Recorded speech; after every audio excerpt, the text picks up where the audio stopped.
Ang programang ito ay hatid sa inyo ng Air 21. Sagot ko, padala mo!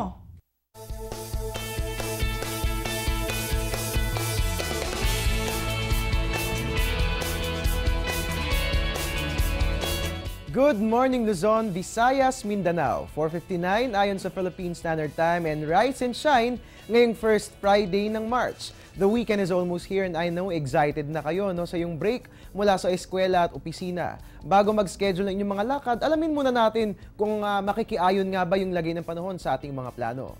Simulan na po natin ang ating weather watching. Live mula rito sa Pag-asa Weather and Flood Forecasting Center. Ito po ang Panahon TV. Nangunguna sa paghahatid ng ulat panahon, araw-araw po yan mula Lunes hanggang Linggo. Ako po inyong weatherman, Harry Bayona, makakasama nyo ngayong araw ng Biyernes, March 7, 2014. And we're also live via online streaming at www.ptv.ph. Alright, bago po kayo tumulak sa inyong mga eskwela at opisina, syempre pa mahalagang malaman ang aasahang lagay ng ating weather. Kailangan nga bang mag-shoot ng payong sa bag at kailangan nga bang magbaon ng kapote? Para malaman natin yung mga kasagutan sa ating mga tanong na yan, atin po makakapanayam ngayong umaga si Pag-asa Weather Forecaster Manny Mendoza. Good morning, Mr. Mendoza. Good morning, Harry, at sa lahat po ng mga taga-subaybay ng Telebisyon ng Bayan. Alright, Mr. Mendoza, nalaman na po natin na si Typhoon Faxai ay hindi na nga po papasok sa ating bansa dahil nasa may Japan area na po ito. Ngayon, meron po bang panibagong sama ng panahon na nagbabantang pumasok sa Philippine Area of Responsibility para lang po sa kapakanan ng ating kaligtasan? Harry, totoo yun ang bagyong si Faxai ay nagpunta na sa malapit sa Japan at ito nga po ay naglaho na. Pero sa ngayon po sa iyong tanong, wala pong anumang low pressure area o sama ng panahon na naririto na sa Philippine Area of Responsibility o papasok pa sa Philippine Area of Responsibility. Wala po tayong anumang ikababahala pagkat wala pong low pressure area sa kasalukuyan within the Philippine Area of Responsibility. Para po sa kaalaman ng lahat po ng mga taga-subaybay, magkakaroon po lamang tayo ng zero o yung pong forecast range ng papasok na tropical cyclone dito po sa bansang Pilipinas, 0 to 1 ang inaasahan po nating magiging bagyo o maaari pong bagyo-free ang buwan ng Marso this year in the Philippines. Alright, magandang balita po yan. Ayon nga po kay Mr. Mendoza, wala pong anumang weather disturbance na nagbabantang pumasok sa Philippine Area of Responsibility. At dagdag kaalaman po, 0 to 1 po ang average number ng tropical cyclones na ating ine-expect para sa buwang ito. At Mr. Mendoza, kahit nga po pumasok na po tayo sa buwan ng Marso, umiiral pa rin po ang northeast monsoon. Kaya nga lamang, medyo mahina na ito. At dahil ba mahina na ito, tataas na po ba yung ating mga minimum temperature? Speaking of which, ano po ba yung top 5 lowest temperature na ating naitala kahapon?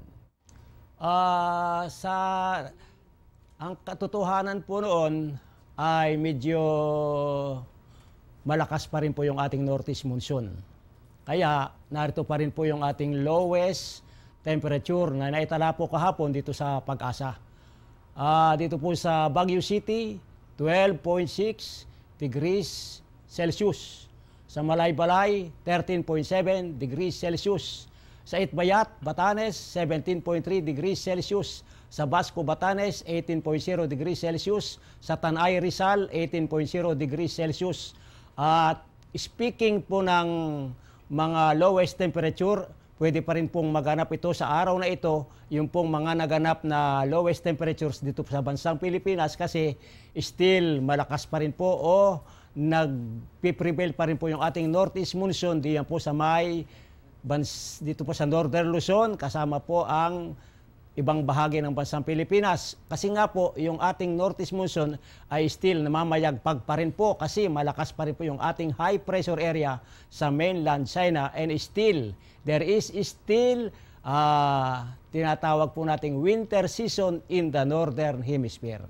Alright, mga kabayan, nalaman nga po natin na lumakas pong muli ang epekto ng northeast monsoon. Kung kahit mapapansin po natin, yung ating mga temperatura ay muling bumaba. At narinig naman po natin si Mr. Mendoza, no, inaasahan po natin na for today, more or less ma-achieve din po natin yung mga ganyang figures para sa ating mga minimum temperature para sa araw na ito.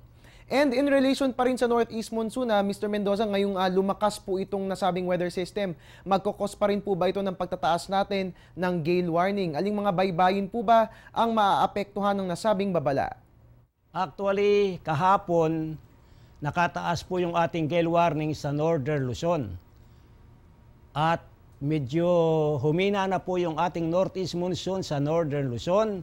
At ito nga pong gale warning ay nakataas po sa kasalukuyan sa eastern part ng Southern Luzon and eastern part ng Visayas. Ang mga lugar pong nabanggit ay magkakaroon po ng mga mahinang pagulan at medyo maalon hanggang sa napakaalong karagatan. Ang taas po ng alon ay aabot po sa 3.5 to 4.5 meters. Alright, at sa ating current events naman, Mr. Mendoza, mainit pong issue ngayon, no? Yung pag-move ng opening ng classes for the next academic year, 2014 to 2015. So, imbis na June, August na po yung pagbabalik eskwela ng ating mga estudyante. Climatologically speaking, ang August ang isa sa mga buwan kung saan pinakamarami ang mga naitatalang mga pag-ulan.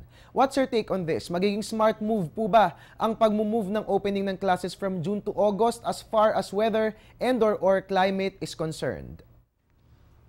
Sa pag-move po ng klase mula June to August, siyempre, ang makakaalam po niya yung Department of Education and Culture. Wala po tayong magagawa dyan kung yun nga po ay isusulong nila para sa kapakanan ng mga estudyante. Pero ang akin pong masasabi ay sa ganang akin hindi po ako makakasang-ayon po doon. Kasi nga po yung August ang isa sa 3 buwan na pinakamalalakas po yung mga pag-ulan na nagaganap.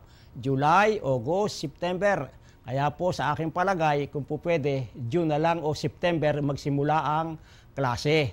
Pero sa Amerika po, nangyayari at nagaganap po yung tinatawag natin pagbubukas ng klase during August kasi sa Amerika po, lalo na po sa United States of America, sa Northern Hemisphere ay panahon po ng summer. Summer season in the Northern Hemisphere, lalo na po sa United States of America, dito naman sa ating sa bansang Pilipinas, yun po ay rainy season. Alright, maraming salamat po sa inyong ibinahaging impormasyon tungkol sa issue na yan, Mr. Mendoza. And sana nga po napapanood po tayo ngayon ng ating mga officials. Nang sa gayon, maliwanagan sila at makagawa ng magandang desisyon hinggil sa isyong ito tungkol sa pagpasok ng ating mga estudyante. At Mr. Mendoza, kanina nga po nagising ako kayo ng madaling araw na may mga pag-ambon na naganap sa aming lugar. Magiging maganda po ba yung ating panahon ngayong araw ng Biyernes o makararanas pa rin tayo ng mga pag-ulan at mga pag-ambon? Paki-explain naman po sa amin yung nilalaman ng 5 AM weather forecast ng Pag-asa.